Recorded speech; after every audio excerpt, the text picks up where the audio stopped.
വലിയതായിട്ട് അറിയുന്നില്ലല്ലോ, ഒരു ഇമ്പാക്റ്റ് ഇല്ല. നമുക്ക് ഒട്ടും കമ്പയർ ചെയ്യാൻ പറ്റില്ല. സെഡാ വണ്ടികള് ഇനീഷ്യൽ പിക്കപ്പ് ആയിരിക്കും, ലാഗ് ഉണ്ടല്ലോ. നമ്മൾ ഒറ്റ കാലം എടുത്തു കഴിഞ്ഞാൽ നമുക്ക് ലാഗ് ഫീൽ ചെയ്യും. ഈ വീഡിയോ കാണുന്നതിൽ ആരൊക്കെ താർ റോക്സ് ബുക്ക് ചെയ്തിട്ടുണ്ടെന്ന് ഈ ഒരു കമന്റ് സെക്ഷനിൽ ഒന്ന് മെൻഷൻ ചെയ്യുക. സോ നമുക്ക് ഇൻഡിക്കേറ്റർ ഇടുമ്പം കണ്ടല്ലോ, നമുക്ക് ഏത് ഇൻഡിക്കേറ്റർ ആണ്. ഹലോ ഫ്രണ്ട്സ്, വിവേകാണ്, back to my channel. So ഇന്ന് ഞാൻ നിൽക്കുന്നത് വെച്ചാൽ കളമശ്ശേരിയിലുള്ള മഹീന്ദ്രയുടെ ഷോറൂമിലാണ്. സോ ഫൈനലി താർ റോക്സ് എത്തിക്കഴിഞ്ഞു. സോ ഇതിൻ്റെ ലോഞ്ച് വീഡിയോ ഒക്കെ ഞാൻ ഓൾറെഡി പോസ്റ്റ് ചെയ്തിട്ടുണ്ട്, ഡിസ്ക്രിപ്ഷൻ ബോക്സിൽ ഇട്ടിട്ടുണ്ട്. സോ ചെക്കൗട്ട് ചെയ്യാവുന്നതാണ്. സോ ഇന്ന് എൻ്റെ കൂടെ ഉള്ളതെന്ന് വെച്ചാൽ ഇതിൻ്റെ ടോപ്പ് ആൻഡ് വേരിയൻ്റ് ആണ്, AX7 ലക്ഷറി എന്ന് പറഞ്ഞ വേരിയൻ്റ് ആണ്. അപ്പോൾ ഇതിൻ്റെ ലുക്സ് എന്ന് പറഞ്ഞാൽ പെട്ടെന്ന് നോക്കുമ്പോൾ പഴയ ആ താറിൻ്റെ ഒരു ലുക്സ് തന്നെയാണ് വരുന്നത്. പിന്നെ ഇത് വരുന്നത് വെച്ചാൽ 5 ഡോർ വേരിയൻ്റ് ആണ്. പിന്നെ ഫ്രണ്ടിലൊക്കെ വരുമ്പോഴും അത്യാവശ്യം ധാരാളം ചേഞ്ചസ് ഒക്കെ വന്നിട്ടുണ്ട്. അത് തന്നെ നോക്കുമ്പോൾ വെച്ചാൽ ഗ്രിൽ പോർഷന് കംപ്ലീറ്റ്ലി ചേഞ്ചസ് വന്നിട്ടുണ്ട്. പിന്നെ പഴയ താറോണോസ് ഒക്കെ ചെയ്തുകൊണ്ടിരുന്ന പോലെ തന്നെ നമുക്ക് aftermarket DRLs with projector head lamp unit add ചെയ്തുകൊണ്ടിരുന്നു. ബട്ട് ഇപ്പം വരുന്നത് വെച്ചാൽ അത് കമ്പനി ഇൻബിൽറ്റായിട്ട് പ്രൊവൈഡ് ചെയ്തിട്ടുണ്ട്, അതുകൊണ്ട് ആഫ്റ്റർ മാർക്കറ്റ് ചെയ്യേണ്ട കാര്യം വരുന്നില്ല. പിന്നെ ബാക്കി വരുമെന്ന് വെച്ചാൽ നമുക്കിവിടെ ആ ഫോഗ് ലാമ്പിൽ ചേഞ്ചസ് വന്നിട്ടുണ്ട്, അത് LED ആക്കിയിട്ടുണ്ട്, ഇൻഡിക്കേറ്റർ യൂണിറ്റ് ഒക്കെ കൊടുത്തിട്ടുണ്ട്. പിന്നെ നമുക്ക് 360 ഡിഗ്രി ക്യാമറ വരുന്നതുകൊണ്ട് അതിൻ്റെ ആ ഒരു പോർഷനാണ് ഫ്രണ്ടിൽ ആ ക്യാമറ കണ്ടിരിക്കുന്നത്. പിന്നെ അത്രയൊക്കെയാണ്. പിന്നെ സൈഡിലായിട്ട് വരുമെന്ന് വെച്ചാൽ ആ ഒരു പഴയ ഓൾഡ് താറിൻ്റെ ആ ഒരു ലുക്ക് നമുക്ക് ഈ ഷാസി ഒക്കെ പുറത്ത് ഇങ്ങനെ കാണാൻ പറ്റുന്നതാണ്. പിന്നെ പഴയ അതിൻ്റെ സെയിം തന്നെയാണ് വന്നിരിക്കുന്നത്. പിന്നെ ഇവിടെ ആയിട്ട് കണ്ടോ, ഇവിടെ നമുക്ക് ചെറിയൊരു താറ് വിത്ത് ക്യാമൽ, ഒരു ഓഫ് റോഡ് ടെറൈൻ ഒരു ഫീൽ എക്സ്പീരിയൻസ് ചെയ്യാൻ വേണ്ടിയാണ്. പിന്നെ ടോപ്പ് ആൻഡ് വേരിയൻറ്റിൽ വരുന്ന ടയേഴ്സ് എന്ന് വെച്ചാൽ 19 ഇഞ്ചിൻ്റെ ഓൾ ടെറൈൻ ടയേഴ്സ് ആണ് വരുന്നത്. അതിലും ആ ഡുവൽ കളർ ആലോയ്സ് ആണ് വന്നിരിക്കുന്നത്, മഹീന്ദ്രയുടെ ലോഗോയും കൂടി ഇൻറ്റഗ്രേറ്റ് ചെയ്തിരിക്കുന്നു. സോ സൈഡ് പ്രൊഫൈലിലെ ലുക്ക് എന്ന് വെച്ചാൽ അത്രയുമാണ് വരുന്നത്. പിന്നെ നമുക്ക് ആ ബാക്ക് പോർഷൻ വരുമ്പോഴും നമുക്ക് കുറച്ചുകൂടെ വലിയൊരു ബൂട്ട് സ്പേസ് ഏരിയ ആണ് ഇതിൽ വന്നിരിക്കുക. അതാണ് ഇതിൻ്റെ മെയിൻ ഹൈലൈറ്റ് എന്ന് പറഞ്ഞാൽ പഴയ താറിലോ ഉണ്ടായിരുന്നെന്ന് വെച്ചാൽ അതിൻ്റെ ആ ഒരു ബൂട്ട് സ്പേസ് ഏരിയ കുറവാണ്. പിന്നെ ആ ഒരു വലിയ ടയർ പോർഷനൊക്കെ കാണാൻ പറ്റുന്നതാണ്. പിന്നെ ഇവിടെ 4x4ൻ്റെ ഒരു ലോഗോയും കൂടെ കൊടുത്തിട്ടുണ്ട്. അത്രയാണ് മെയിനായിട്ട് ഇതിൻ്റെ ബാക്ക് പോർഷൻ വരുന്നത്. പിന്നെ ബാക്കിലെ ടെയിൽ ലാമ്പ് യൂണിറ്റ് മൊത്തത്തിൽ ഒരു ചേഞ്ച് കൊണ്ടുവന്നിട്ടുണ്ട്. ഇത് 4x4 ഓട്ടോമാറ്റിക് വേരിയൻ്റ് ആണ്. ബാക്കി കാര്യങ്ങളൊക്കെ നമുക്ക് വണ്ടി ഓടിച്ചുകൊണ്ട് തന്നെ പറയാം. പിന്നെ വണ്ടി ബ്ലാക്ക് കളറിൽ ഓൾവേസ് അമേസിംഗ് ആണ്. പിന്നെ എൻ്റെ ഫേവറേറ്റ് കളറും ബ്ലാക്ക് തന്നെയാണ്. അപ്പം നമുക്കിനി വണ്ടി ഓടിച്ചുകൊണ്ട് തന്നെ അതിൻ്റെ ബാക്കി ഡ്രോബാക്സ്, അതിൻ്റെ ബാക്കി കാര്യങ്ങളൊക്കെ വണ്ടി ഓടിച്ചുകൊണ്ട് തന്നെ പറയാവുന്നതാണ്. സോ ഇനി ഞാൻ ഓടിക്കാൻ പോകുന്നത് വെച്ചാൽ താർ റോക്സിൻ്റെ ഓട്ടോമാറ്റിക് വേരിയൻ്റ് ആണ്. ഇത് AX1 ലക്ഷറി വേരിയൻ്റ് ആണ്. സോ ഇപ്പോൾ അത്യാവശ്യം നല്ല ട്രാഫിക് ഉണ്ട്. കൊച്ചിയിലെ ഡെഡ് ട്രാഫിക്കിൻ്റെ ടൈമാണ്, സമയം 9 മണി കഴിഞ്ഞു. കാരണം ഇപ്പോൾ എല്ലാവരും ഓഫീസിൽ പോകാനുള്ള തിരക്കും കാര്യങ്ങൾക്കിടയിൽ ധൃതി പിടിച്ച് ഓട്ടമാണ്. അപ്പം ഓട്ടോമാറ്റിക് വേരിയൻ്റ് ഇത്ര കാര്യങ്ങളിലൊക്കെ ട്രാഫിക്കിലൊക്കെ കുറച്ചുകൂടി ഒരു കംഫർട്ടബിൾ ആണ്. നമ്മൾ ആ ഒരു ഗിയർ ഷിഫ്റ്റിങ്ങിൻ്റെ ടൈമിലൊക്കെ കുറച്ചുകൂടെ നമുക്ക് സ്മൂത്തായിട്ട് ഓട്ടോമാറ്റിക് വേരിയൻ്റ് ആകുമ്പോൾ കുറച്ചുകൂടെ കംഫർട്ടബിളായിട്ട് സിറ്റി ട്രാഫിക്കിലൊക്കെ ഓടിച്ചുകൊണ്ട് പോകാവുന്നതാണ്.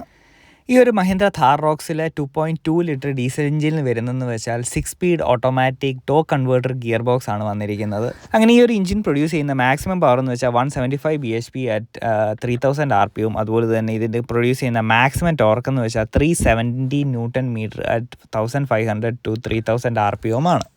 പിന്നെ ഇത് ടോപ്പ് ആൻഡ് വേരിയൻ്റ് ആയതുകൊണ്ട് ഇതിൻ്റെ ഇൻസ്ട്രുമെൻറ്റ് ക്ലസ്റ്ററും അതുപോലെ തന്നെ ഇൻഫർടൈൻമെൻറ്റ് ഡിസ്പ്ലേ രണ്ട് ഫുള്ളി ഡിജിറ്റലാണ് വരുന്നത്. ഇതിൻ്റെ ഇൻഫർടൈൻമെൻറ്റ് ഡിസ്പ്ലേ വരുന്നതെന്ന് വെച്ചാൽ നമുക്ക് 10.25 ഇഞ്ചിൻ്റെ വലിയൊരു ഇൻഫർടൈൻമെൻറ്റ് ഡിസ്പ്ലേ ആണ് വരുന്നത്. അതിൽ എല്ലാതര കണക്ടിവിറ്റി ഫീച്ചേഴ്സും ഒക്കെ ഉണ്ട്. പഴയ താറുമായിട്ട് കമ്പയർ ചെയ്യുമ്പോൾ കുറച്ചുകൂടി ഒരു വലിയ സ്ക്രീനാണ് വരുന്നത്. പിന്നെ അതിൻ്റെ ഇൻഫർമേഷൻസ് ഒക്കെ നമുക്ക് അവൈലബിൾ ആണ്. അതിൽ AC വെൻറ്റിൻ്റെ സ്പീഡ്, ടെമ്പറേച്ചറിൻ്റെ കാര്യങ്ങളൊക്കെ അതിനകത്ത് അവൈലബിൾ ആണ്. പിന്നെ ഇതിൻ്റെ ഡ്രൈവിംഗ് ഫീലിനെ പറ്റി പറയുകയാണെന്നുണ്ടെങ്കിൽ പഴയ താറിൻ്റെ ആ ഒരു DNA ആണെന്ന് പറഞ്ഞാലും ഫുള്ളി ഒരു ചേഞ്ച് വന്നിട്ടുണ്ട്. ഇതിൻ്റെ സൈസിലാണെങ്കിലും ലെങ്ത്തിലാണെങ്കിലും വിഡ്ത്തിലാണെങ്കിലും മൊത്തത്തിൽ ഒരു വലിയ വണ്ടിയുടെ ഒരു ഫീല് നമുക്ക് കിട്ടുന്നുണ്ട്.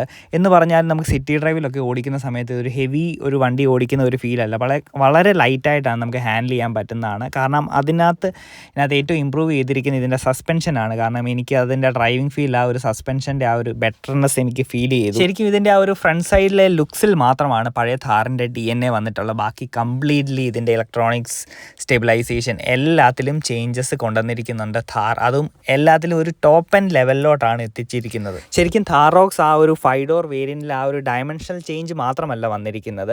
ഒരു 13 lakhs എബോ ഒരു 4 വീൽ ഡ്രൈവ് വെഹിക്കിൾ എന്ന് പറഞ്ഞാൽ മനസ്സിൽ ആദ്യം തന്നെ ഒരു ഫസ്റ്റ് ചോയ്സ് എന്ന് പറയേണ്ട മഹീന്ദ്ര താർ റോക്സ് തന്നെയാണ്. കാരണം എല്ലാത്തിലും ആ ഒരു എഫിഷ്യൻസി ഇവർ കാണിച്ചിട്ടുണ്ട്. കാരണം ആദ്യം തന്നെ പറയേണ്ടതെന്ന് വെച്ചാൽ എനിക്കിതിൻ്റെ ഒരു സസ്പെൻഷനാണ് ഏറ്റവും കംഫർട്ടബിൾ. അതുപോലെ തന്നെ ഒരു ഓഫ് റോഡ് ടെറൈൻ യൂസ് ചെയ്യുമ്പോഴാണെങ്കിലും ഓൺ റോഡ് ആണെങ്കിലും ആ ഒരു സസ്പെൻഷൻ്റെ ബെറ്റർ ആൻഡ് എഫിഷ്യൻസി നമുക്ക് കാണാൻ പറ്റും. അപ്പോൾ ഇതിൻ്റെ ഫ്രണ്ട് സൈഡ് യൂസ് ചെയ്തിരിക്കുന്നത് വെച്ചാൽ ഫ്രീക്വൻസി ഇൻഡിപെൻഡൻറ്റ് ഡാമ്പിംഗ് സസ്പെൻഷനാണ് ഫ്രണ്ട് സൈഡ് യൂസ് ചെയ്തിരിക്കുന്നത്.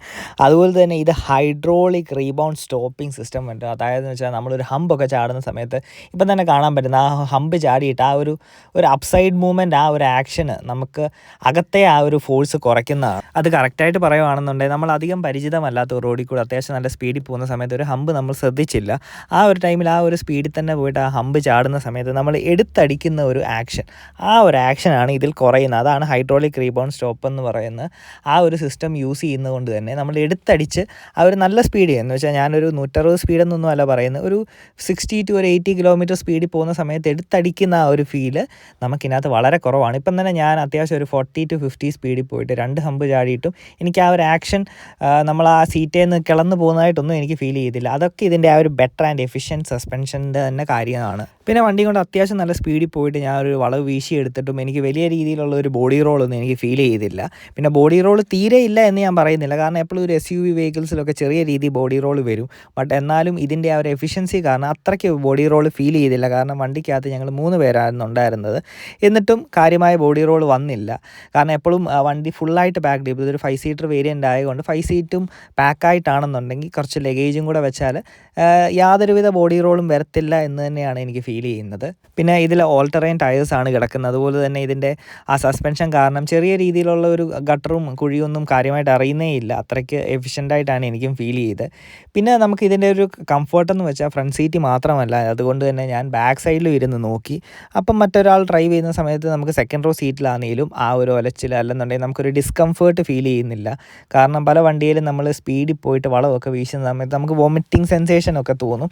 അങ്ങനെ ഒരു കാര്യമൊന്നും എനിക്കിതേ അല്പദൂരം പോയിട്ടും അധികമായിട്ട് തോന്നിയില്ല. വിസിബിലിറ്റി ഉള്ള നമുക്ക് അങ്ങനെ വണ്ടിയിൽ വരുമ്പോഴങ്ങനെ ഇറങ്ങി ചെല്ലാനുള്ള ഒരു കോൺഫിഡൻസ് കാണാമല്ലോ സൈഡിൽ. ഹൈ സീറ്റിംഗ് പൊസിഷനാലോ. പക്ഷെ എനിക്ക് തോന്നുന്നു ഇത് നമ്മളൊരിക്കലും കാറുകൾ ഡ്രൈവ് ചെയ്യുന്ന രീതിയിൽ കാണുകയും ചെയ്യുന്നു. അതായത് സ്കോഡയൊക്കെ ഓടിക്കുന്നതിൻ്റെ സ്കോഡ ബോക്സ് ഓടിക്കുന്ന ആ ഒരു രീതിയിലല്ല. പിന്നെ സേഫ്റ്റിയുടെ കാര്യത്തിലാണെങ്കിലും എല്ലാ സേഫ്റ്റി ഫീച്ചേഴ്സും ഉണ്ട്. ABS ഉണ്ട്, EBD ഉണ്ട്, അതുപോലെ തന്നെ 6 എയർ ബാഗ്സ് ഉണ്ട്. പിന്നെ ADAS ലെവൽ 2 ഉണ്ട്, ക്രൂയിസ് കൺട്രോൾ വരുന്നുണ്ട്. അപ്പോൾ ഈ ഒരു ഓടിക്കുന്ന ഞാൻ വേരിയൻ്റ് എന്ന് വെച്ചാൽ ക്രൂയിസ് കൺട്രോളൊക്കെ ഉള്ളതാണ് വേരിയൻ്റാണ്, കാരണം ഇത് X7 ലക്ഷറി വേരിയൻ്റ് ആണ്. പിന്നെ ഇതിൻ്റെ സ്റ്റിയറിംഗ് വരുന്നത് വെച്ചാൽ ഇലക്ട്രോണിക് പവർ സ്റ്റിയറിംഗ് ആണ്. അപ്പോൾ അതുകൊണ്ട് തന്നെ കുറച്ചുകൂടെ ഹാൻഡ്ലിങ് നമുക്ക് കുറച്ചുകൂടെ കംഫർട്ടബിളായിട്ട്, കാരണം ഇതൊരു 7 സീറ്റർ വണ്ടിയുടെ ആ ഒരു വലുപ്പമുണ്ട്. അപ്പം അതുകൊണ്ട് തന്നെ കുറച്ചുകൂടെ നമുക്ക് ഈസിലി ആയിട്ട് ഹാൻഡിൽ ചെയ്യാവുന്നതാണ്. ആ ഒരു സ്റ്റിയറിംഗ് ആണെങ്കിലും വളരെ ലൈറ്റർ ഫീലാണ് വരുന്നത്. നമുക്ക് എപ്പോഴും ഒരു സിറ്റി ഡ്രൈവിലൊക്കെ ഓടിക്കുന്ന സമയത്ത് ഭയങ്കര ടൈറ്റ് ആണെന്നുണ്ടെങ്കിൽ നമുക്ക് കുറച്ചുകൂടെ ഹാൻഡിൽ ചെയ്യുമ്പം 2 കൈ യൂസ് ചെയ്യേണ്ടി വരുന്നുണ്ട്. ഇത് നിങ്ങൾക്ക് വീഡിയോയ്ക്കകത്ത് തന്നെ കാണാൻ പറ്റുന്നതാണ്. കാരണം സിംഗിൾ ഹാൻഡും കൊണ്ട് തന്നെ വളരെ കംഫർട്ടബിളായിട്ടാണ്. ഇത് അത്യാവശ്യം വളരെ ചെറിയ നാരോ വഴികളാണ്. ആ വഴികളിലാണെങ്കിലും നമുക്ക് വളരെ അനായാസം എടുത്തുകൊണ്ട് പോകാവുന്നതാണ്. പിന്നെ ഇതിൻ്റെ മൈലേജ് കാര്യങ്ങളൊക്കെ എന്ന് വെച്ചാൽ ഒരു ലോങ് ടേം യൂസിലൊക്കെയാണ് നമുക്ക് കുറച്ചുകൂടെ അത് മനസ്സിലാകുന്നത്. ഇതിൽ 12.5 എന്നൊക്കെയാണ് കാണിക്കുന്നത്. ജസ്റ്റ് ഞാൻ ഒരു സിറ്റി ആൻഡ് ഒരു ട്രാഫിക് ലൈനിലൊക്കെയാണ് ഞാൻ ഓടിച്ചത്. ഇപ്പം ഞാൻ ഓടിച്ചുകൊണ്ടിരിക്കുന്ന X7 ലക്ഷറി എന്ന് പറഞ്ഞ വേരിയൻ്റ് ഓൺ റോഡ് പ്രൈസ് വരുന്നത് വെച്ചാൽ ഓൾമോസ്റ്റ് ഒരു 28 lakhs ആകുന്നുണ്ട്.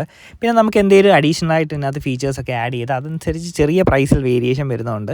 പിന്നെ വേണമെന്നുണ്ടെങ്കിൽ നമുക്ക് ഇതിൻ്റെ ഒരു ഇൻഷുറൻസ്, കാരണം 4 വീലേഴ്സിനെന്ന് വെച്ചാൽ 3 years ആണ് ഇൻഷുറൻസ് കവർ വരുന്നത്. അപ്പോൾ 3 years നമുക്ക് ഒരുമിച്ച് എടുക്കണം. ഫസ്റ്റ് ഇയർ ഫുൾ കവർ ഇൻഷുറൻസും second and third year comprehensive ആണ്. അത് വേണമെന്നുണ്ടെങ്കിൽ നമുക്ക് നെക്സ്റ്റ് ഇയർ നമുക്ക് അപ്ഗ്രേഡ് ചെയ്യാവുന്നതാണ്. അപ്പോൾ ഈ ഇൻഷുറൻസ് നമുക്ക് പുറത്തുനിന്ന് എടുത്തു കഴിഞ്ഞാൽ കുറച്ചുകൂടെ ആ പ്രൈസിൽ ഒരു ഡ്രോപ്പ് വരുന്നതാണ്. അങ്ങനെ കൊച്ചിയിലെ അത്യാവശ്യം നല്ല ഡെഡ് ട്രാഫിക്കിലും സിറ്റി ഡ്രൈവിലും അതുപോലെ തന്നെ ചെറിയ ചെറിയ പോക്കറ്റ് റോഡ്സിലൊക്കെ വണ്ടി ഓടിച്ചു. അതുപോലെ തന്നെ ലോങ് സ്ട്രെച്ച് ഹൈവേയിലും വണ്ടി ഓടിച്ചു. അങ്ങനെ നമുക്ക് ആ ഒരു ഡ്രൈവിംഗ് എക്സ്പീരിയൻസ് ആൻഡ് ഫീൽ ഒരു ത്രില്ല് ആയിരുന്നു തന്നെ എനിക്ക് ശരിക്കും വണ്ടി ഓടിക്കാൻ.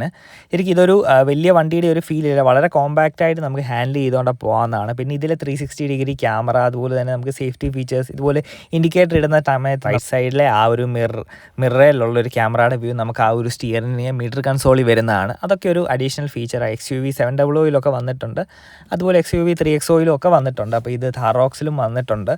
അതുപോലെ തന്നെ ഇതിൻ്റെ ഒരു ഫീൽ അറിയാൻ വേണ്ടി ഞാൻ സെക്കൻഡ് റോയിലും ഇരുന്ന് ഒന്ന് ട്രാവൽ ചെയ്തു. അപ്പോൾ സെക്കൻഡ് റോയിൽ ഇരുന്നിട്ടും എനിക്ക് യാതൊരുവിധ ഡിസ്കംഫർട്ടും ഫീൽ ചെയ്ത, നല്ല സ്പീഡിൽ പോയിട്ടും വണ്ടി ഒരു എടുത്തടിക്കുന്ന പോലത്തെ ആ ഒരു ഒലച്ചിലും കാര്യങ്ങളൊക്കെ എനിക്ക് പേഴ്സണലായിട്ട് വളരെ കുറവാണ് തോന്നിയത്.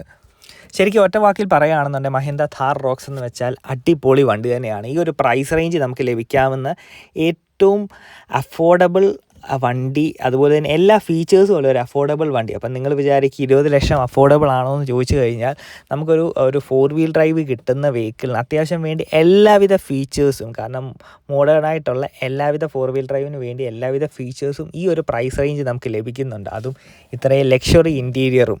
പിന്നെ എനിക്ക് മെയിനായിട്ടൊരു ഡ്രോബാക്ക് എനിക്ക് പേഴ്സണലി തോന്നിയെന്ന് വെച്ചാൽ, എല്ലാവരും യൂട്യൂബേഴ്സൊക്കെ ഓൾറെഡി ഇതിനകത്ത് പറഞ്ഞു തന്നെയാണ്, എന്നാലും എനിക്കും ആ കാര്യം തോന്നി. കാരണം ഒരു ഓഫ് റോഡ് വെഹിക്കിളിൻ്റെ കേസിൽ ഇൻറ്റീരിയർ ഇത്രയും ഒരു വൈറ്റ് കളർ ആക്കി കഴിഞ്ഞാൽ അത് കുറച്ചുകൂടെ പെട്ടെന്ന് ചെളിയാകാനും അതിനൊക്കെ ഒരു കാരണമാണ്.